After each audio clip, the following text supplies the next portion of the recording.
आइए महसूस करिए जिंदगी के ताप को, मैं चमारों की गली तक ले चलूंगा आपको।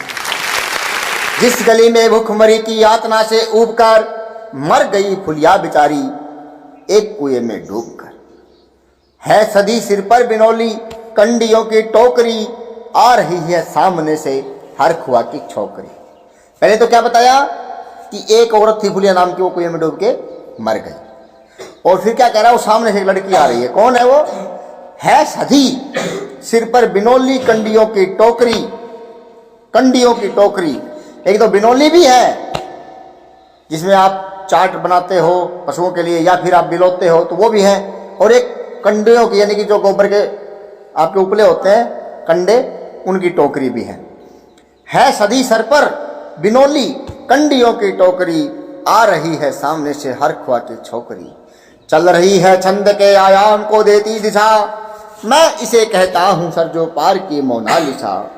कैसी यह भयभीत है हिरनी सी घबराई हुई, कैसी यह भयभीत है हिरनी सी घबराई हुई, लग रही जैसे कली बेला की कुमलाई हुई। कल को यह वाचाल थी, आज तो ये भयभीत है लेकिन कल को यह वाचाल थी, बहुत मस्ती में थी। कल को यह वाचाल थी पर आज कैसी मौन है, जानते हो इसकी खामोशी का कारण कौन है? कल को यह वाचाल थी पर आज कैसी मौन है, जानते हो इसकी खामोशी का कारण कौन है? थे यही सावन के दिन हरखू गया था हाट को, हाट कहते हैं बाजार को। हरखू था उसका बाप, हरखुआ की छोकरी कह रहा था ना, हरखुआ की लड़की, हरखू उसका बाप। थे यही सावन के दिन हरखू गया था हाट को, सो रही बूढ़ी ओसारे में बिछाए खाट को। जो बूढ़ी दादी थी वो ओसारे में खाट पे सोई हुई थी। थे यही सावन के दिन हरखू गया था हाट को, सो रही बूढ़ी ओसारे में बिछाए खाट को। डूबती सूरज की किरणें खेलती थी रेत से, घास का गट्ठर लिए वह आ रही थी खेत से। शाम हो रही थी, सूरज डूब रहा था और वह घास लेकर के, घास की पोटली लेकर के और खेत से आने लग रही थी। कौन? हरखुआ की छोकरी, हरखुआ की लड़की। डूबती सूरज की किरणें खेलती थी रेत से, घास का गट्ठर लिए वह आ रही थी खेत से। आ रही थी वह चली खोई हुई जज्बात में, क्या पता उसको कि कोई भेड़िया है घात में। होनी से बेखबर कृष्णा बेखबर राहों में थी। नाम क्या था उसका? कृष्णा। होनी से बेखबर कृष्णा बेखबर राहों में थी, मोड़ पर घूमी तो देखा अजनबी बाहों में थी। किसी ने उसको पकड़ लिया। चीख निकली भी तो होठों में ही घुटकर रह गई, चीख निकली भी तो होठों में ही घुटकर रह गई। छटपटाई पहले फिर ढीली पड़ी फिर ढह गई। चीख निकली भी तो होठों में ही घुटकर रह गई, छटपटाई पहले फिर ढीली पड़ी फिर ढह गई। दिन तो सरजू के कछारों में था कब का ढल गया। सूरज तो डूब चुका था, दिन जा चुका था। दिन तो सरजू के कछारों में था कब का ढल गया, वासना की आग में कौमार्य उसका जल गया। और उस दिन ये हवेली हंस रही थी मौज में। हवेली कौन? कोई हवेली है वहां पर, उसके बारे में कह रहा है। और उस दिन क्या हुआ था? वो तो बेचारी तड़प रही थी, बर्बाद हो गई थी, उसकी इज्जत को लूट लिया गया था। लेकिन ये जो हवेली है ना, ये उस दिन मौज में हंस रही थी। और उस दिन ये हवेली हंस रही थी मौज में। होश में आई तो कृष्णा थी पिता की गोद में। जब उसको होश आया तो वह किसकी गोद में थी? अपने पिता की गोद में थी। और उस दिन ये हवेली हंस रही थी मौज में। होश में आई तो कृष्णा थी पिता की गोद में। जुड़ गई थी भीड़ जिसमें जोर था सैलाब था, जो भी था अपनी सुनाने के लिए बेताब था। बहुत ज्यादा भीड़ इकट्ठी हो रही थी, सब अपनी अपनी बातें कहने को बेताब थे। कोई कुछ कह रहा था, कोई कुछ कह रहा था। जुड़ गई थी भीड़ जिसमें जोर था सैलाब था, जो भी था अपनी सुनाने के लिए बेताब था। बढ़ के मंगल ने कहा, बढ़ के मंगल ने कहा, काका तू कैसे मौन है। कृष्णा का जो पिताजी था हरखुआ, उसको कोई मंगल नाम का व्यक्ति था जवान, उसने आगे आकर के कहा, काका तू कैसे चुपचाप बैठा है, चुप क्यों है तू। बढ़ के मंगल ने कहा, काका तू कैसे मौन है, पूछ तो बेटी से आखिर वो दरिंदा कौन है। एक बार इससे पूछ कि वो पापी कौन है जिसने मुंह काला किया है। कोई हो संघर्ष से हम पाव मोड़ेंगे नहीं, कच्चा खा जाएंगे जिंदा उसको छोड़ेंगे नहीं। चाहे कोई भी हो हम उसको जीवित नहीं छोड़ेंगे, एक बार उसका नाम बता दे बस। बढ़ के मंगल ने कहा, काका तू कैसे मौन है, पूछ तो बेटी से आखिर वो दरिंदा कौन है। कोई हो संघर्ष से हम पांव मोड़ेंगे नहीं, कच्चा खा जाएंगे जिंदा उनको छोड़ेंगे नहीं। कैसे हो सकता है होनी कह के हम टाला करें और ये दुश्मन बहू बेटी से मुंह काला करें। ये कैसे हो सकता है कि हम कहते भाई होनी इसी थी, किस्मत इसी थी अपनी, तो भगवान नहीं करती। ऐसे कैसे कब तक चलेगा ये?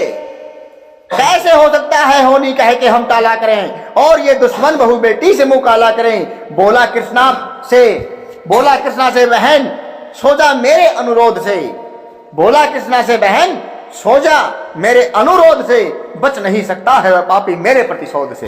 तू चिंता मत कर बहन, तू सो जा आराम से, वो पापी को मैं छोड़ूंगा नहीं, मेरे क्रोध से वो बच ही नहीं पाएगा, उसको पक्का मारूंगा। बोला कृष्णा से बहन सो जा मेरे अनुरोध से, बच नहीं सकता है वो पापी मेरे प्रतिशोध से। पड़ गई इसकी भनक थी ठाकुरों के कान में। मंगल ये बात कह रहा है, इस बात की जानकारी किनको हो गई? ठाकुरों को हो गई। ठाकुर कौन थे? वही हवेली वाले, हवेली जिनकी थी ना वो ठाकुरों की थी। पड़ गई इसकी भनक थी ठाकुरों के कान में, वे इकट्ठे हो गए थे सरपंच के दालान में। दृष्टि जिसकी है जमी भाले के लंबी नोक पर, देखिए सुखराज सिंह बोले हैं खैनी ठोक कर। ठाकुरों के कान में जब ये बात गई, उनको पता चला तो उन्होंने क्या किया, सरपंच के दालान में सब इकट्ठे हो गए, सरपंच के घर में आंगन में सब इकट्ठे हो गए। जिस दृष्टि जिसकी है जमी भाले के लंबी नोक पर, एक आदमी वहां खड़ा है, कौन है वो? सुखराज। देखिए सुखराज सिंह बोले हैं खैनी ठोक कर, वो भाले की तरफ देख रहे हैं और खैनी खा के बोल रहे, गुटखा जो खाते हैं ना इसको खैनी खा के, और फिर बोलने लगे, क्या कहें सरपंच भाई क्या जमाना आ गया, क्या कहें सरपंच भाई क्या जमाना आ गया। कल तलक जो पांव के नीचे था रुतबा पा गया। कहती है सरकार कि आपस में मिलजुल कर रहो, सुअर के बच्चों को अब कोरी नहीं हरिजन कहो। कहती है सरकार कि सब मिलजुल करके रहो, सुअर के बच्चों को अब कोरी नहीं हरिजन कहो। देखिए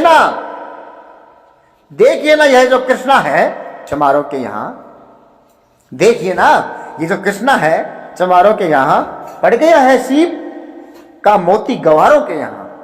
देखिए ना यह जो कृष्णा है चमारों के यहाँ, पड़ गया है सीप का मोती गवारों के यहाँ। जैसे बरसाती नदी अलड़ नशे में चूर है, हाथ न पुट्ठे पे रखने देती है बड़ी मगरूर है। भेजता भी है नहीं ससुराल इसको हर खुआ, भेजता भी है नहीं ससुराल इसको हर खुआ, फिर कोई बाहों में इसको भेज ले तो क्या हुआ। सरपंच के सामने व्यक्ति क्या कह रहा है कि वो जो लड़की है ना रखुआ की, वो देखो कितनी सुंदर है, कितनी जवान है, और उस गरीब के घर में पैदा हो गई है, और वो नीच आदमी गंदा आदमी शादी भी नहीं कर रहा है, फिर उसको किसी ने पकड़ लिया तो क्या हो गया। ऐसे सरपंच के सामने ऐसी बातें कर रहे हैं। क्यों? क्योंकि वो ठाकुर है। वो कौन? वो चमार है, गरीब है, मतलब भेजता भी है नहीं ससुराल इसको हर खुआ, फिर कोई बाहों में इसको भेज ले तो क्या हुआ। करा क्या बात होगी फिर, मतलब वो इसलिए करा, कुछ बात ही नहीं हुई, बेकार की बातें कर रहे हैं। तो ये तो हमारा अधिकार है। भेजता भी है नहीं ससुराल इसको हर खुआ, फिर कोई बाहों में इसको भींच ले तो क्या हुआ। आज सरजू पार अपने शाम से टकरा गई। कौन था? इस लड़के ने उसको बर्बाद किया, उसकी इज्जत लूटी। कौन था वो? श्याम नाम था उसका। क्या कह रहा है? आज सरजू पार अपने शाम से टकरा गई, जाने अनजाने वो लज्जत जिंदगी की पा गई। क्या बिगड़ गया उसका? आज सरजू पार अपने शाम से टकरा गई, जाने अनजाने वो लज्जत जिंदगी की पा गई। वो तो मंगल देखता था, बात आगे बढ़ गई। वो तो मंगल देखता था, बात आगे बढ़ गई, वरना वह मरदूद इन बातों को कहने से रही। कह रहा है कि वो तो मंगल देख रहा था, तब बात बढ़ गई। अगर मंगल नहीं देखता तो वो क्या नहीं, ये बात बताओ थी, बात तो पड़ी रहती नहीं, चुप चल ली, डरती डरती। वो तो मंगल देखता था, बात आगे बढ़ गई, वरना वह मरदूद इन बातों को कहने से रही। जानते हैं आप मंगल एक ही मक्कार है, हर खो उसके के शहर पर थाने जाने को तैयार है। जानते हैं आप मंगल एक ही मक्कार है, हर खो उसके शहर पर थाने जाने को तैयार है। कल सुबह गर्दन अगर नपती है बेटे बाप की, गांव की गलियों में क्या इज्जत रहेगी आपकी। क्या कह रहा है वो ठाकुर साहब सरपंच को कि हे सरपंच, अगर मेरी और मेरे बेटे की गर्दन नपती है, यानी कि हमें थाने बुलवाया जाता है, अगर पुलिस हमें पकड़ती है तो फिर तेरी क्या इज्जत रह जाएगी। हम भी ठाकुर, तू भी ठाकुर, तेरे को कौन पूछेगा कि देख ठाकरा का वो आदमी पकड़ा गया। सरपंच को कह रहा है। जानते हैं आप मंगल एक ही मक्कार है, हर को उसकी सह पे थाने जाने को तैयार है। कल सुबह गर्दन अगर नपती है बेटे बाप की, गांव की गलियों में क्या इज्जत रहेगी आपकी। बात का लहजा था ऐसा ताव सबको आ गया। बात का लहजा ऐसा ही था कि तेरी क्या इज्जत रहेगी, तो ताव सबको आ गया। सब करोड़ 60 करोड़ ग्राम हो गया। बात का लहजा था ऐसा ताव सबको आ गया। हाथ मुछों पर गए माहौल भी सन्ना गया। क्षणिक आवेश जिसमें हर युवा तैमूर था। हाँ मगर होने को तो कुछ और ही मंजूर था। रात जो आया न अब तूफान वह पुरजोर था। सुबह हो गई है भाई, भोर होते ही वहां का दृश्य बिल्कुल और था। रात को तो ये बातें चल रही थी ना। उधर मंगल कह रहा था कि चलो काका तुम चुपचाप मत बैठो, पुलिस के पास चलेंगे, उसको मारेंगे। और उधर वो क्या कह रहे थे कि हम ठाकुर और हमारे सामने चमार बोल जाए। क्या हो गया कि हमने किसी लड़की को पकड़ लिया तो उसकी इज्जत लूट ली तो क्या होगा, कोई बात नहीं, वो तो गरीब है। और गलती उनकी है। पता क्या गलती है? एक तो वो सुंदर है, ये गलती है उसकी। वो सुंदर है, जवान है और उसका बाप शादी नहीं कर रहा, ये गलती है उसकी। देखो कैसी कैसी बातें करते हैं। अब सुबह क्या होता है वो देखो तो। क्षणिक आवेश जिसमें हर युवा तैमूर था। हाँ मगर होने को तो कुछ और ही मंजूर था। रात जो आया न वह तूफान अब पुरजोर था। भोर होते ही वहां का दृश्य बिल्कुल और था। सिर पे टोपी बेत की लाठी संभाले हाथ में। सिर पे टोपी बेत की लाठी संभाले हाथ में। 1 दर्जन थे सिपाही ठाकुरों के साथ में। 10-12 सिपाही पुलिसिया ठाकरा के साथ था। इज्जत कहाँ की लुटी थी? चमारा की। लेकिन पुलिस कहाँ के साथ थी? ठाकरा के। सिर पे टोपी बेत की लाठी संभाले हाथ में। 1 दर्जन थे सिपाही ठाकुरों के साथ में। घेर कर बस्ती कहा हल्के के थानेदार ने, जिसका मंगल नाम हो वे व्यक्ति आए सामने। घेर कर बस्ती कहा हल्के के थानेदार ने, जिसका मंगल नाम हो वह व्यक्ति आए सामने। निकला मंगल झोपड़ी का पल्ला थोड़ा खोलकर। निकला मंगल झोपड़ी का पल्ला थोड़ा खोलकर। एक सिपाही ने तभी लाठी चलाई दौड़कर। जैसे ही मंगल बाहर निकला, दौड़ के एक सिपाही उसको लाठी से मारा। निकला मंगल झोपड़ी का पल्ला थोड़ा खोलकर। एक सिपाही ने तभी लाठी चलाई दौड़कर। गिर पड़ा मंगल तो माथा बूट से टकरा गया। गिर पड़ा मंगल तो माथा बूट से टकरा गया, जूते से। सुन पड़ा फिर, माल वो चोरी का तूने क्या किया। क्या हो गया तुम समझ रहे हो? मुकदमा क्या किस चीज का बन गया कि मंगल ने कोई ऊपर चोरी का इल्जाम लगा दिया। वो तो थाने कब जाएगा? थानेदार तो पहले ही पहुंच गए। और क्या कह रहे हैं, मंगल कौन आ रहा है, बाहर निकल। मंगल निकला, उसको दौड़ के मारी लकड़ी। वो जैसे गिरा, गिरते हुए बोला, वो चोरी वाला माल कहाँ है जो तूने चोरी करी थी। गिर पड़ा मंगल तो माथा बूट से टकरा गया। सुन पड़ा फिर, माल वो चोरी का तूने क्या किया। कैसी चोरी, माल कैसा? उसने जैसे ही कहा। मंगल को कहा, उसने कोई चोरी करी ही नहीं। मंगल पूछा कैसी चोरी, माल कैसा? उसने जैसे ही कहा, 1 लाठी फिर पड़ी। बस होश खुल जाता रहा। कैसी चोरी, माल कैसा? उसने जैसे ही कहा, 1 लाठी फिर पड़ी। बस होश फिर जाता रहा। फिर वो बेहोश हो गया। 1 लाठी और मारी खींच के, होश हो जाता रहा।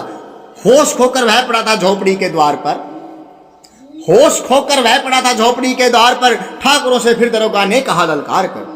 अब दरोगा साहब जो है ना, पुलिस के जो मुखिया, वो ठाकुरों से कह रहे हैं, पुलिस कह रही है ठाकुरों, ठाकुर पुलिस को नहीं कह रहे हैं। देखो पुलिस ठाकुरों से कह रही है। होश खोकर वह पड़ा था झोपड़ी के द्वार पर। ठाकुरों से फिर दरोगा ने कहा ललकार कर, मेरा मुंह क्या देखते हो, इसके मुंह में थूक दो, आग लाओ और इसकी झोपड़ी भी फूक दो। पुलिस कह रही है, पुलिस ठाकुरों को, मेरी तरफ क्या देखते हो, मेरा मुंह क्या देखते हो, इसके मुंह में थूक दो, आग लाओ और उसकी झोपड़ी भी फूंक दो। और फिर प्रतिशोध की आंधी वहां चलने लगी। बेसहारा निर्बलों की झोपड़ी जलने लगी। दूध मुहा बच्चा व बूढ़ा जो वहां खेड़े में था, वह अभागा दीन हिंसक भीड़ के घेरे में था। घर को जलते देख कर वे होश को खोने लगे। कुछ तो मन ही मन मगर कुछ जोर से रोने लगे। क्या हुआ फिर? वहां पर आग लगा दी सब चमारों की झोपड़ियों में।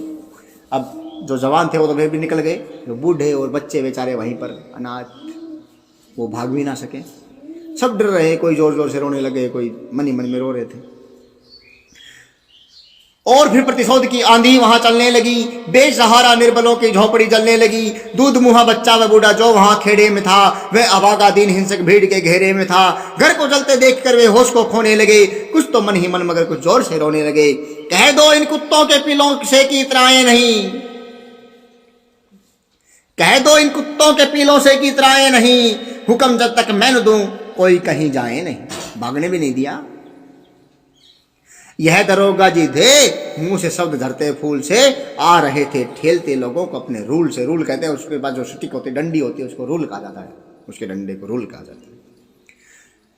ये बात कौन कह रहा था पता है आपको? दरोगा जी कह रहे थे, कह दो इन कुत्तों के पीलों से की इतराएं नहीं।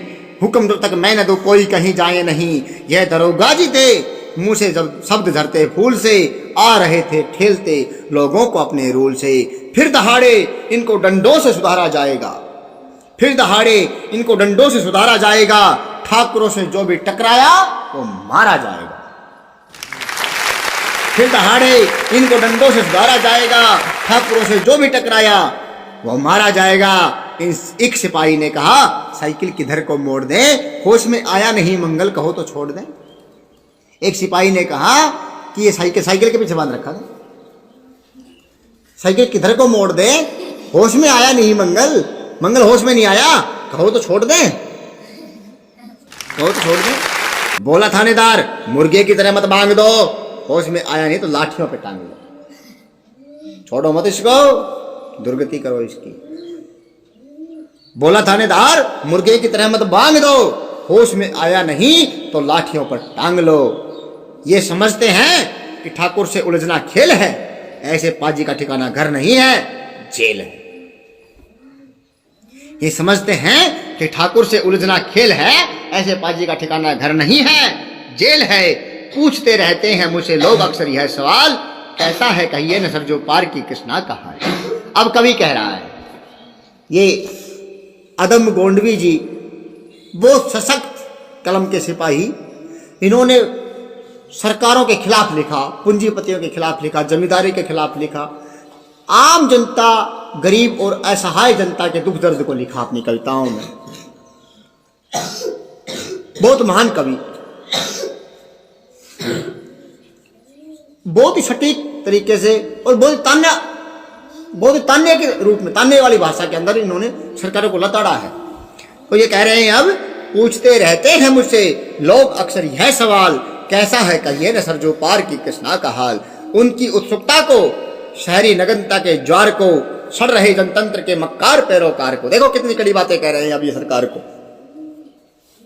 अंतिम लाइन है, कवि कह रहा है कि पूछते रहते हैं मुझे लोग अक्सर यह सवाल, कैसा है कहिए न सरजू पार की कृष्णा का हाल। उनकी उत्सुकता को, उनकी उत्सुकता यानी कि जानने की इच्छा, शहरी नगनता के ज्वार को, सड़ रहे जनतंत्र के मक्कार पैरोकार को, धर्म संस्कृति और नैतिकता के ठेकेदार को, प्रांत के मंत्री गणों को, केंद्र की सरकार को मैं निमंत्रण दे रहा हूं, आए मेरे गांव में। तट पे नदियों के घनी अमराइयों की छांव में, गांव जिसमें आज पांचाली उघाड़ी जा रही, या अहिंसा की जहां पर नथ उतारी जा रही है। तरसते कितने ही मंगल लंगोटी के लिए, बेचती हैं जिस्म कितनी कृष्णा रोटी के लिए। धर्म संस्कृति और नैतिकता के ठेकेदार को, प्रांत के मंत्री गणों को, केंद्र की सरकार को मैं निमंत्रण दे रहा हूं, आए मेरे गांव में। तट पे नदियों के घनी अमराइयों की छांव में, गांव जिसमें आज पांचाली उघाड़ी जा रही, या अहिंसा की जहां पर नथ उतारी जा रही है। तरसते कितने ही मंगल लंगोटी के लिए, बेचती हैं जिस्म कितनी कृष्णा रोटी के लिए, बेचती है जिस्म कितनी कृष्णा रोटी के लिए। ये थी कविता, मैं चमारों की गली तक ले चलूंगा आपको, श्री अदम गोंडवी द्वारा रचित। ये हमारी ओर से उनको हमारे चैनल ललकार के ऊपर जो हमने कार्यक्रम चलाया है कवियों के प्रति तर्पण अर्पण का, वो उन्हीं के तारतम्य में ये भी एक अदम गोंडवी जी को भेंट है, हमारी ओर से उनको अर्पण है, उनका तर्पण है। वो हमें अपना आशीर्वाद बख्शे जहाँ भी हों, और उनकी रचनाएं आपको अगर अच्छी लगती हैं तो हमारे चैनल पे हम लेके आएंगे। आप कमेंट करके हमें बताएं। तब तक के लिए जय हिंद, जय भारत।